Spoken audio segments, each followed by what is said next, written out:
Guys welcome back to my YouTube channel KGN study point. तो guys आज हम UP DElEd 4th semester का first paper आरंभिक स्तर पर भाषा एवं गणित के पठन लेखन तथा संख्या पूर्व संबोधों क्षमताओं का विकास का पहला लेसन देखेंगे। तो आइए देखते हैं। सबसे पहले हमको पढ़ना है इसमें पठन।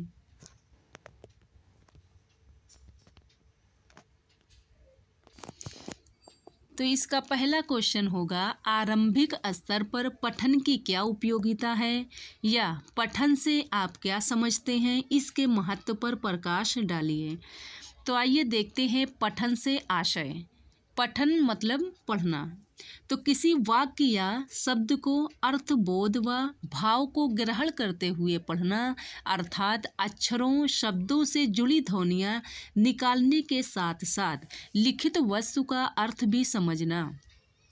मतलब कहने का मतलब ये है कि जब हम किसी वाक्य या शब्द को अर्थबोध व भाव को ग्रहण करते हुए पढ़ते हैं तो उससे जुड़ी ध्वनियाँ जो निकलने के साथ साथ लिखित वस्तु का अर्थ भी हमको समझने हैं। तो एग्जाम्पल में हो जाएगा कि कक्षा में हम बच्चों को कार्ड्स पर बने पत्ती के चित्र अथवा श्यामपट्ट पर चित्र बनाकर अथवा वास्तविक पत्ती का चित्र दिखाकर पूछ सकते हैं कि बच्चों यह क्या है। तो ये होगा पठन से आप क्या समझते हैं। इस तरीके से हम बच्चों से क्वेश्चन पूछ सकते हैं। और इसमें हम ये भी पूछ सकते हैं कि अथवा करके दिया हुआ है कि किसका चित्र है, मतलब बच्चों से आप पूछ सकते हैं कोई भी फिगर दिखाकर कि ये किसका चित्र है। तो बच्चे पत्ती से पूर्व परिचित हैं, वे पत्ती के अर्थ ग्रहण करने के साथ पत्ती शब्द का उच्चारण करते हैं, पाध्वनि से भली भांति परिचित हो जाते हैं और यही पाध्वनि जब हम पतंग शब्द को पढ़ाते समय प्रयुक्त करते हैं तो बच्चा बड़ी सहजता के साथ पाध्वनि की पहचान कर लेता है।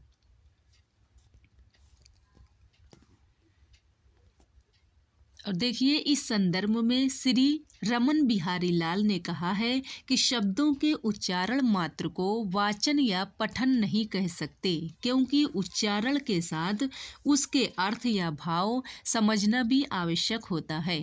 पठन या वाचन की परिभाषा हेतु डॉक्टर उमा मंगल का विचार है कि वास्तव में लिखित सामग्री को पढ़ते हुए अर्थ प्रकट करने की प्रक्रिया को पठन या वाचन कहते हैं। तो देखिए डॉक्टर उमा मंगल ने अपना विचार जो दिया है वो बहुत ही सरल भाषा में दिया है कि वास्तव में पठन जो है वो वास्तव में लिखित सामग्री को पढ़ते हुए अर्थ प्रकट करने की प्रक्रिया को पठन या वाचन कहते हैं।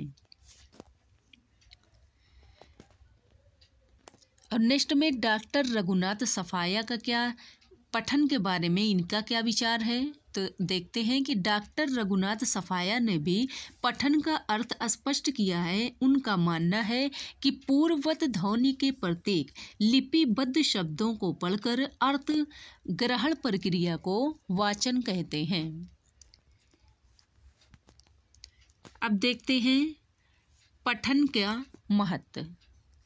पठन का महत्व। तो आरंभिक स्तर पर बच्चों को वर्णमाला पढ़ाते समय शिक्षक उन्हें लिपिबद्ध अक्षरों की पहचान भी कराता है।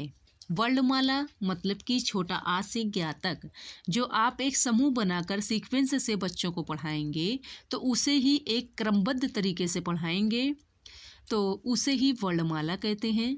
तो वर्णमाला में जब आप बच्चों को पढ़ाएंगे एक शिक्षक के रूप में तो वहाँ आप बच्चों को अक्षरों की पहचान कराएंगे और वस्तुतः ऐसा करके वह बच्चों को वाचन के व्यापक क्षेत्र में प्रवेश कराना चाहता है। यही वाचन की कुशलता की पहली सीढ़ी है।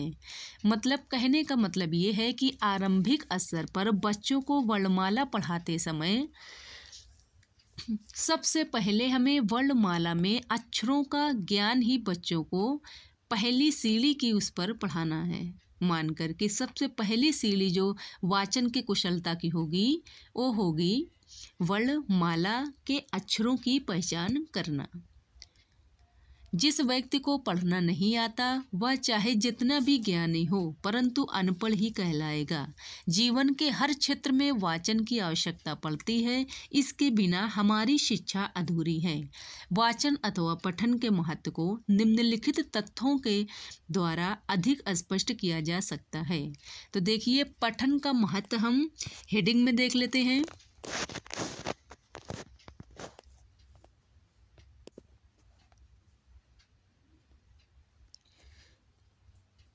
तो इसका पहला होगा पठन के महत्व में ज्ञानोपार्जन का मुख्य साधन। पठन का महत्व जो है वो ज्ञानोपार्जन का मुख्य साधन है। तो इसके बारे में थोड़ा जान लेते हैं कि आज ज्ञान के क्षेत्र का निरंतर विकास होता जा रहा है। स्कूलों तथा कॉलेजों में पढ़ी गई पुस्तकों में केवल ज्ञान का द्वार ही खुल पाता है। ज्ञान का भंडार एक अथाह सागर के समान है। उसमें प्रवेश करके ज्ञान की अपार वृद्धि को समझने में बहुत समय लगता है। नेक्स्ट होगा पठन के महत्व में सामाजिक उपयोगिता। सामाजिक उपयोगिता के अंतर्गत सामाजिक दृष्टिकोण से भी पठन अत्यधिक उपयोगी हो सकता है। मनुष्य को अपने सामाजिक जीवन में प्रतिदिन विभिन्न प्रकार के काम करने पड़ते हैं और ये हर कोई जानता है कि हर मनुष्य को प्रतिदिन कोई ना कोई काम तो करना ही रहता है। और आप किसी बैंक में जाएं अथवा सरकारी कार्यालय या न्यायालय में पठन कौशल के बिना कोई भी काम पूरा नहीं हो सकता। तो मतलब कहने का मतलब ये है कि पठन का जो महत्व है वो सामाजिक जीवन में, मनुष्य के सामाजिक जीवन में पठन कौशल का बहुत ही महत्व है, क्योंकि पठन कौशल के बिना कोई भी काम पूरा नहीं हो सकता।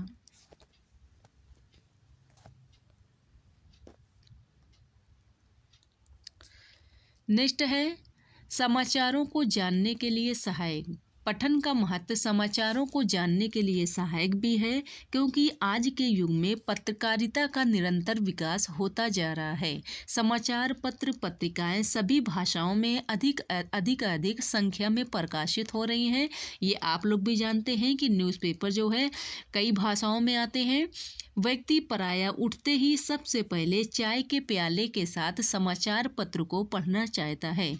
और आज की डेट में हम बताएं तो आप अगर समाचार पत्र नहीं पढ़ते हैं तो आप जो है यूट्यूब पर कोई भी प्रचार भी देख सकते हैं, कोई भी न्यूज़। तो यदि व्यक्ति के पास पठन योग्यता होगी तो वह समाचार पत्र पढ़कर उसका उचित लाभ उठा पाएगा। तो इसलिए पठन का बहुत ही महत्व है। नेक्स्ट है शिक्षा प्राप्ति में सहायक। तो पठन की योग्यता के बिना शिक्षा अधूरी है। यदि कहीं मौखिक अभिव्यक्ति का अवसर मिलता है तो हमें सरस्वर वाचन का अभ्यास करना अति आवश्यक है। नेक्स्ट होगा मनोरंजन में सहायक। पठन मनोरंजन का भी एक महत्वपूर्ण साधन है। विभिन्न प्रकार की पत्र पत्रिकाओं तथा पुस्तकों को पढ़कर मनुष्य मनोरंजन को प्राप्त कर सकता है। नेक्स्ट में है, लास्ट है आलोचनात्मक दृष्टिकोण के लिए सहायक। तो इसमें आप लिख सकते हैं कि व्यक्ति के मानसिक और बौद्धिक विकास के लिए आलोचनात्मक दृष्टिकोण अति आवश्यक है। तो ये थे पठन के महत्व। अब देखते हैं पठन का अर्थ एवं महत्व। आप इस तरह भी लिख सकते हैं, पठन का अर्थ ऊपर जो बताया गया वो था पठन का आशय। अब यहाँ देखते हैं इसका अर्थ, किसी वाक्य या शब्द को अर्थबोध व भाव को ग्रहण करते हुए पढ़ना, अर्थात अक्षरों शब्दों से जुड़ी ध्वनियाँ निकालने के साथ साथ लिखित वस्तु का अर्थ भी समझना ही पठन है। सबसे सरल भाषा में है पठन का अर्थ। अब देखते हैं पठन का महत्व। पठन का महत्व इस प्रकार है, अभिव्यक्ति क्षमता के विकास हेतु। नेक्स्ट है वाचन की स्पष्टता एवं शब्द भंडार की वृद्धि हेतु। नेक्स्ट है अर्थ व भाव ग्रहण करने हेतु। कल्पना व चिंतन शक्ति के विकास हेतु, आत्मविश्वास बढ़ाने हेतु, और लास्ट में होगा पाठ्य पुस्तक से जुड़ाव हेतु।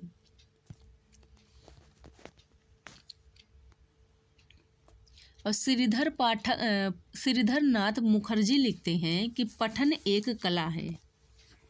पठन जो है वो एक कला है, यह ज्ञानार्जन कुंजी है। वाचन शक्ति ठीक रहने पर ही मनुष्य जटिल से जटिल विषय पढ़कर समझ सकता है तथा पढ़े हुए अंश का सार बोलकर या लिखकर व्यक्त कर सकता है। सुवाचन के बिना ना तो कोई अच्छा वक्ता बन सकता है और न ही अच्छा लेखक।